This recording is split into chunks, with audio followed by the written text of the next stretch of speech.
नमस्कार, आदाब। कैसे हैं आप लोग। तो आज कोई एक लफ्ज़ नहीं है लेकिन 5 लफ्ज़ हैं और ये लफ्ज़ जो है बिगिनर्स इस्तेमाल करते हैं परफॉर्मेंस के दौरान। ये मैंने नोटिस किया है ओपन माइक्स में। तो पहला जो लफ्ज़ है वो है कलम। लोग इसको कलम बोलते हैं, कलम लिखते हैं KALAM। ये होता है QALAM, कलम। इस नाम से बहुत बिगिनर्स जो होते हैं वो पेज भी बनाते हैं, तो आज इसको ठीक कर लीजिएगा। इसको कहते हैं कलम। कलम, क के नीचे नुक्ता है इसलिए इसकी आवाज जो है क हो जाती है, यानी कि कलम।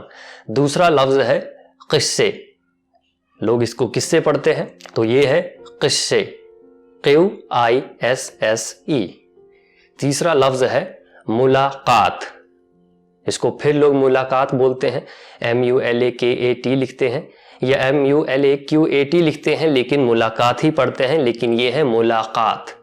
अगला लफ्ज है गौर।